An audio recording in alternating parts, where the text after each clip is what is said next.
Did you? I just couldn't hear you. All right. Hi, Chris Lavelle. First of all, is this negative or positive externality?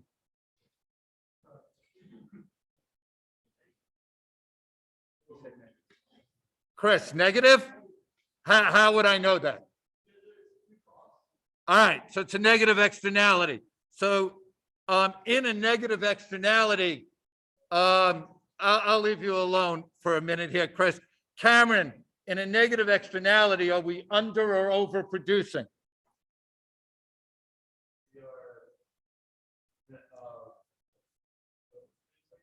Okay, with a little more confidence, because you're correct, we're overproducing. Okay. That being said, Will Andrus, where is socially optimal? Q2. Okay. And since you're on a good roll there, Will, what is needed? A tax or a subsidy? A tax. Okay. And then Nick, how much would the tax be? P4 minus P2. Okay, that would be the external cost. Yes, sir. How he found out how much the tax was? The tax, if you take the market Q3 straight on up to the social cost, the difference between the social cost and the private cost, that's the external cost. And that's how much the tax has to be. Okay. And by the way, Walt, since you're here and I'm talking to you, if they do that tax, does that increase deadweight loss, decrease deadweight loss, or have no effect on deadweight loss?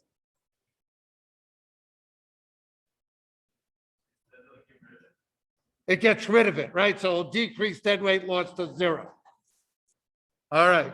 Any other questions on this? All right. Let's see what we have next then. All right, we prayed. All right. I know, like it said, the notes would due today. It's very hard to collect the notes in lecture hall, so I will collect them tomorrow. All right. I'm assuming since you're getting an extra day, everyone will be on time. Tomorrow night, I'll do a review for the quiz on Wednesday. I'll do that on 7:30 p.m. All right, the quiz is based on chapter 10.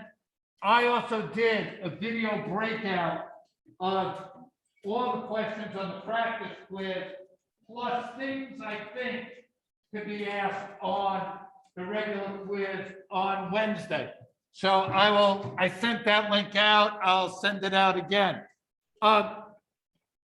Wednesday morning, I'll review at 7:45 in room 100, and then we'll have the quiz Wednesday, 12 multiple choice questions. Wednesday, you should also start reading chapter 11, and there are the pages for the rest of the week. Any questions on what we need done?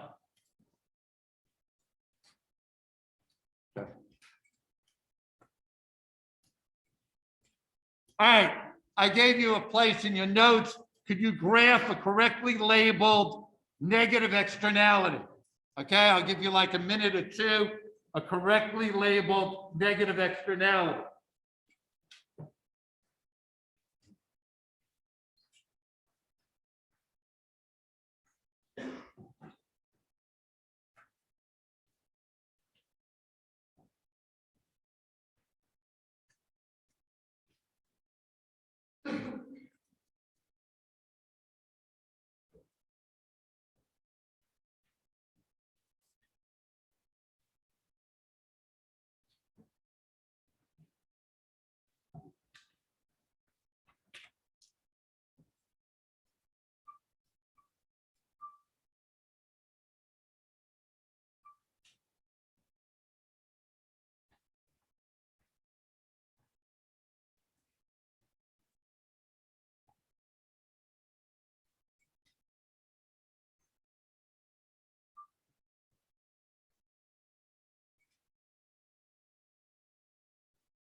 Bless you.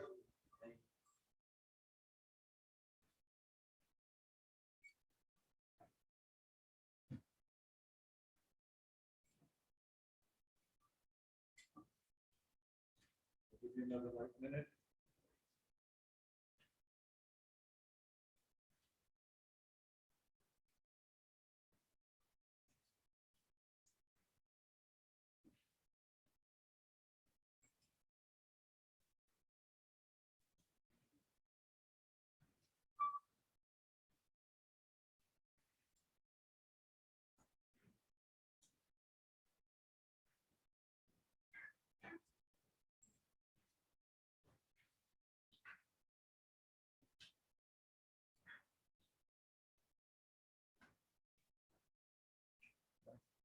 All right, I'm going to flip up. Here is negative externality. It's private, then social. I'm going to try to also go through. If you understand the externality graphs, I think like the externality quiz, the externality unit becomes a little easier. So as a sense of review or so first, negative externality. It's a negative impact on a third party. So think secondhand smoke. Someone Heater buys cigarettes. I'm in the room with Heater. I get secondhand smoke. All right, guys. I get secondhand smoke.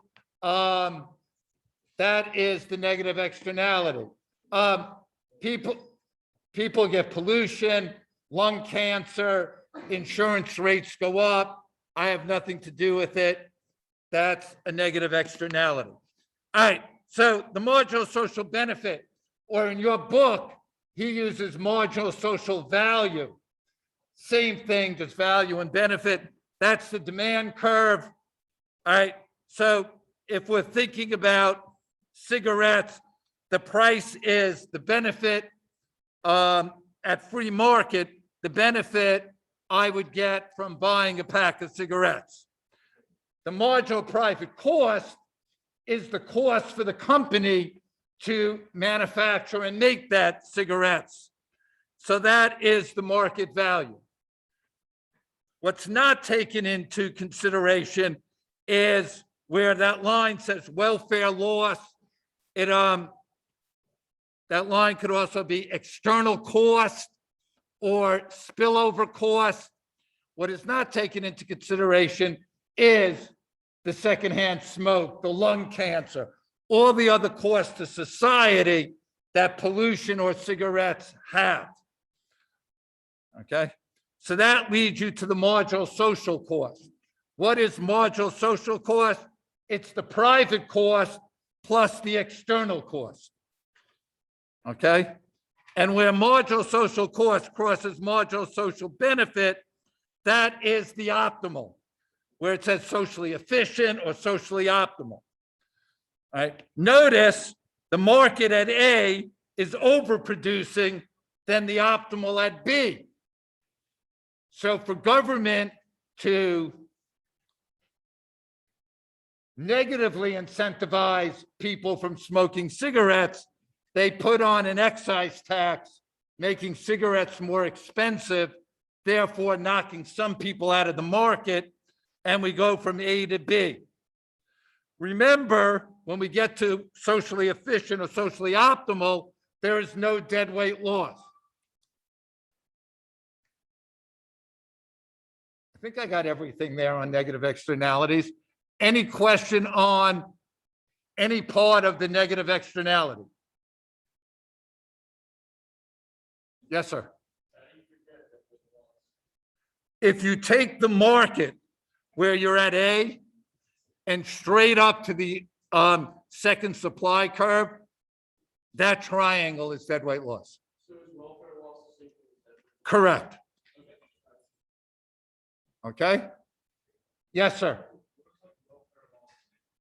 All right. So when you're thinking of consumer and producer surplus, it's often talked about that is like the welfare to society, how much the consumer is benefiting, how much the producer is. So deadweight loss is taking away from consumer and producer surplus, and that's why it's called welfare loss. It's not welfare, Lorenzo, in the terms we're used to thinking of it. Good questions. Any other questions? Okay, I think then the next up is graph a positive externality. Okay, I'll give you a minute or two to do that. Graph a positive externality.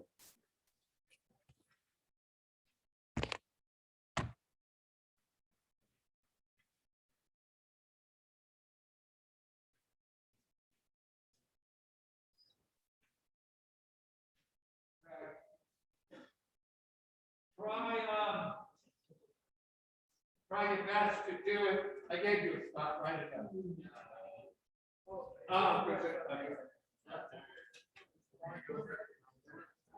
All right.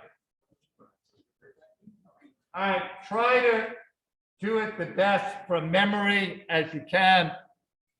See what you do, remember.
Well, you know it's what was next.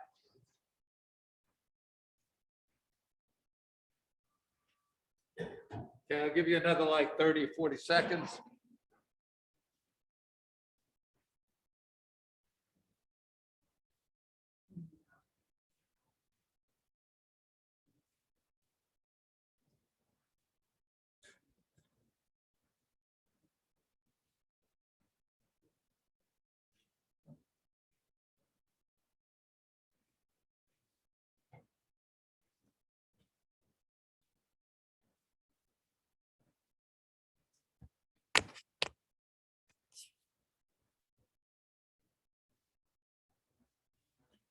All right, here is your positive externality. By the way,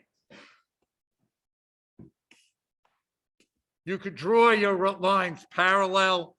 Like I just showed you crazy lines just so you could see that they don't always have to be perfect. But if I was drawing it, I would draw the lines parallel. It makes it easier. So for a positive externality, you're going to have a rightward demand shift. All right. So the first line is the marginal private benefit. All right. So that would be me fixing up my garden in my house. All right. So making the outside garden look nice. There would be a benefit to me, which is the price of A. And then there would be a cost, which would also be the price of A. And that gets me the market. Okay. So the market is the marginal private benefit intersecting with the marginal social cost. And that's just the cost and benefit for me taking care of my garden. However, if I make my garden beautiful, it might bring up the value of houses in my neighborhood, as people would think, wow, that garden is great. I want to live there. So there is also external benefits. The line between A and C would be external benefits, or AKA also spillover benefits. Okay. The marginal social benefit is the private benefit, how much I gain plus the external benefit of how much the value of houses around me gain, and that gives you the marginal social benefit. All right, where marginal social benefit intersects marginal social cost is the optimal, and that's at B. If you look at socially optimal Q1, it is producing more than Q. So in a positive externality, the market underallocates. So therefore, government has to subsidize. All right? And the subsidy would be, to be effective, would be the size of A to C. Once the subsidy is put in place, there is no deadweight loss anymore because you're at the optimal. Any questions about a positive externality? Examples could be like the garden. It could be fireworks if you're enjoying my fireworks. It could be education. Yes, sir. The line from A to C. The triangle is deadweight loss caused by not producing enough in the positive externality. Yeah, because the subsidy here is to the consumer. So meaning, like for education, giving you a scholarship, not the college. So the consumer's getting the subsidy here, and that's why demand shifted. Good question. Anyone else? Yes, sorry.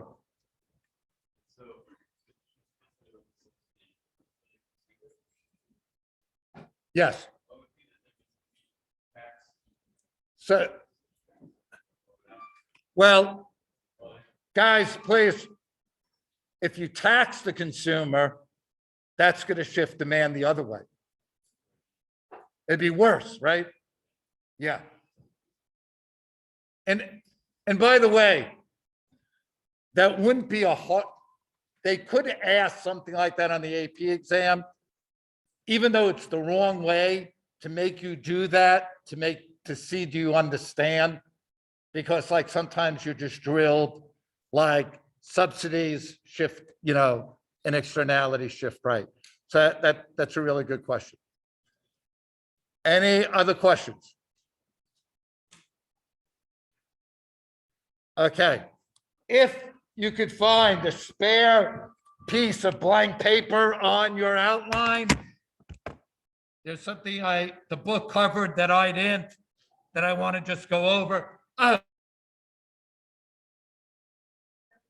They want to know the difference between, I think we went over this. Does anyone still have a question on negative or positive externality? All right. For a negative, the spillover effect is a cost to society. For the positive, it's a benefit. All right. So in 1970, the government trying to protect woodpeckers, yes, woodpeckers, by requiring land developers to report nests on their land to the EPA. Now, the population of these birds decreased after government got involved. Why do you think they decreased? The government sucks at everything they do.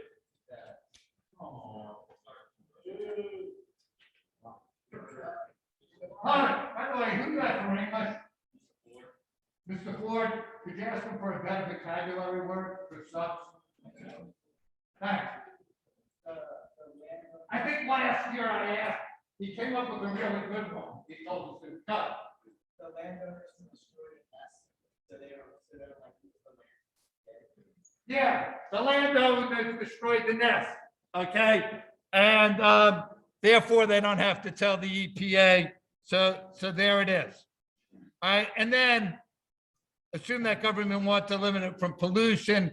If they tell them they will inspect them twice a year, So what happens, and by the way, we don't get a lot of observations here, but when I taught in public school, you get observed by the principal like 2 or 4 times a year. And a lot of times, those observations were a lot different than your typical class.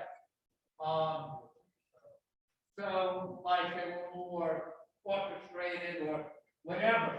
And I think the same thing here. Government they're going to pollute like 50%, and then when government comes around, they reel in their pollution. So both these methods don't seem to be very successful. So here's what government kind of does. They sell the right to pollute. And if you could see, depending on the size of your plant, you get like how many tons of pollution there is. Now, here's what happens. For the plants that it's really cheap to stop pollution, they get their pollution down to 0, and then they, and then they sell those permits. So say like for me, it's cheap to end pollution, and I'm at the 100. I stop my pollution, I get it to 0, I then go call Lorenzo up, because he pollutes like crazy, and say, how much are you willing to pay? I sell my permit to him, he can now pollute the 100 tons. The environment is still the same, we're polluting the same, but now there's incentives for some companies to cut their pollution, and then for other companies to just buy the permits. All right, and I'm going to just show you the kind of graph that looks like, and there it is. All right, it's an easy graph, and if you notice, the supply doesn't change. Why? Because say government puts a number like 500 tons of pollution, and that isn't going to change. Now the demand might change depending on how expensive it is to prevent the pollution. Okay, so that was something that the book covers that I just wanted to make sure we went over before the quiz. And yes, sir. The government like closes its eyes, throws a dart to a dartboard. It would be like Henry, if we're polluting 1,000 tons, they probably would cut back to like 700 to try to gradually get it down to that. Any other questions? Yes, sir. Why doesn't the government just tax pollution? Why doesn't the government just tax pollution where you pollute? I mean, there are some, they do that sometimes. They put a tax on it. I think it's like hard to regulate, and I think they haven't found that it really curbs the pollution. Like some companies are willing to take the tax and just increase the price for us. You know what I mean? Yeah. And therefore they're polluting the same, and we're paying for pollution. Any other questions? Good question. All right. One last thing that was in the book that I just noticed that I hadn't went over is this thing called the court. Man, if I knew how to pronounce this, the course theorem. And that would be private parties can bargain without government intervention. So that would be like, I own a dog, like I put up here. The benefit to me for owning a dog is $500. My dog barks late at night, causing Cormac grief. His cost is $250. I mean, we could get all involved, but somehow I could just say, hey, I'll give you $275 if you do it, that's okay. So that covers his cost. I still have a benefit That's kind of the course theorem that we work it out between ourselves. One of the problems with the course theorem, Charles, is usually somehow you need lawyers involved. They become expensive and make it hard to get this to negotiate. Okay? Any questions on that? And I think there's a question on the practice quiz that doesn't ask you exactly about the course theorem, but I think it's Ed and someone else, or Ed's a writer and someone else is a musician, maybe Ricky, and they're arguing over, so you got to apply the course theorem. Okay? All right. Economic rent. Is that the first new thing on there?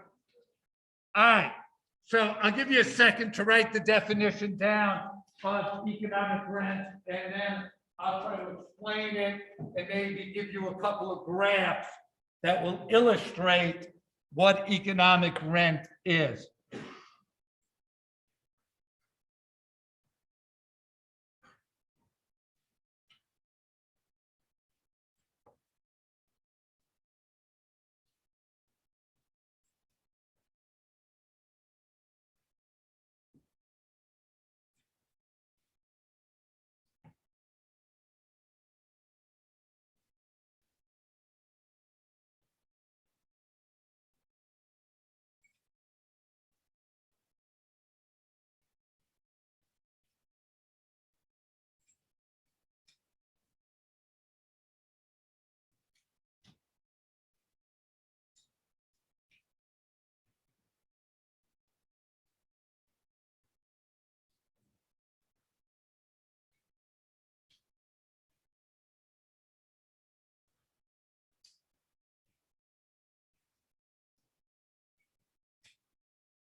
All right. So I own land in Baltimore City. And let's just say the property is worth $50,000. All right. Now, they want to build a new casino on the land. Does the value of the land change? Yeah. Now, did that land, just that land, did anything else change? No. But the demand for the land changes, and that would be an example of economic rent. So if I was graphing it, it would look like this. All right. So I have this land at P1 where D1, and notice the supply curve is perfectly inelastic because I have this piece of land. It's not changing in size. Nothing is changing on it. So it's worth P1. But now that they want to buy a casino and put a casino on that land, the demand for the land goes up to P2. The difference from P2 minus P1 is the economic rent. It's how much more I can get for that land, even though I changed nothing.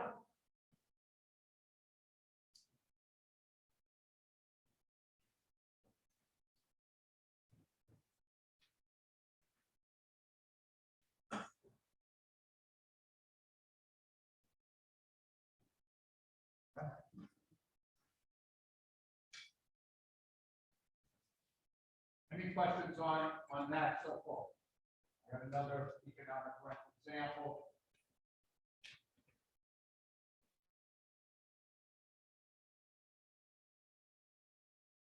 Is not changing. Okay.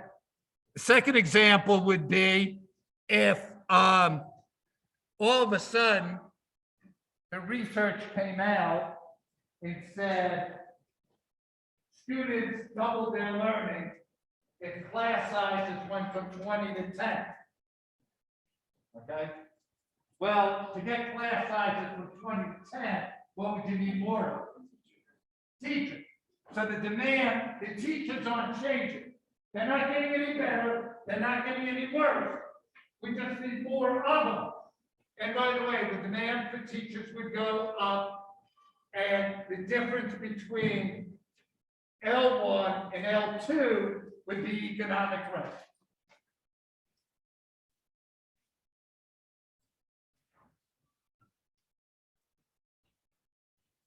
So those are two examples of economic rent. Yes, sir.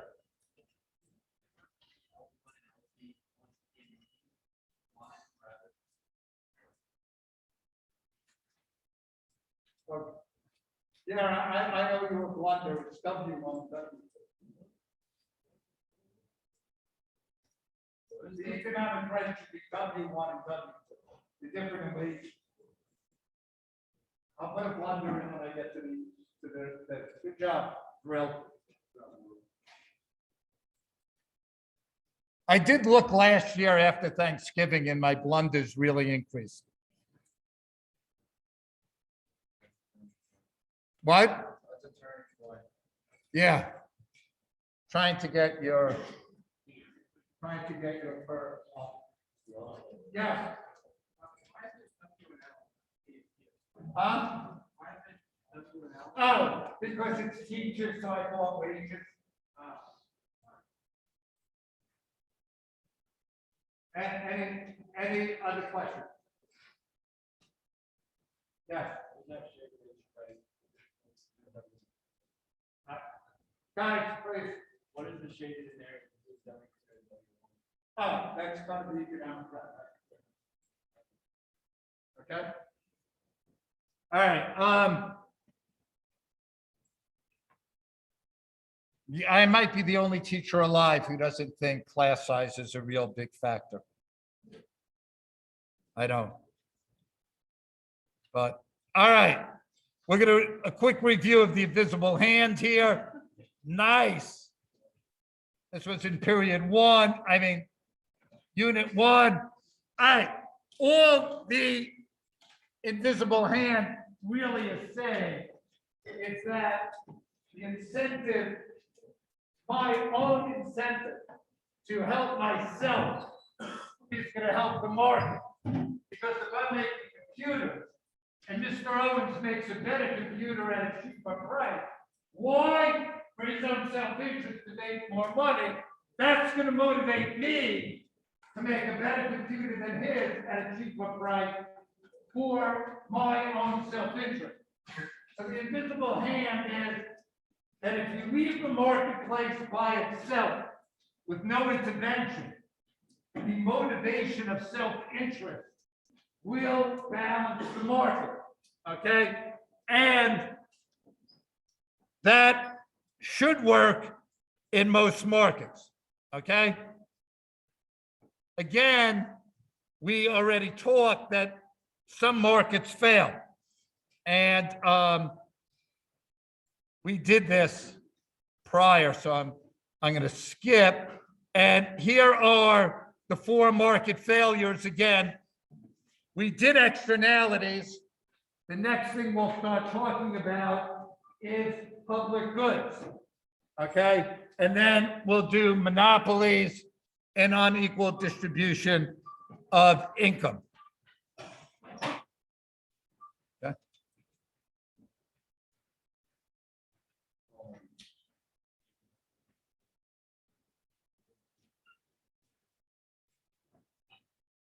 Okay. Guys.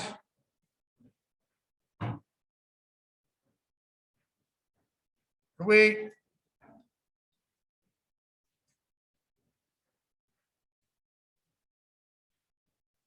All right. So if there was no government, how would schools, parks, and freeways be different? And the answer is there'd probably be less of them. Okay.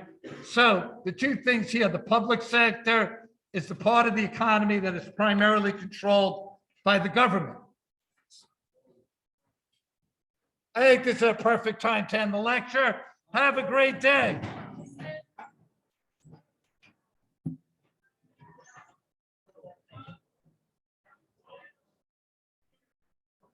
Oh, sorry, guys.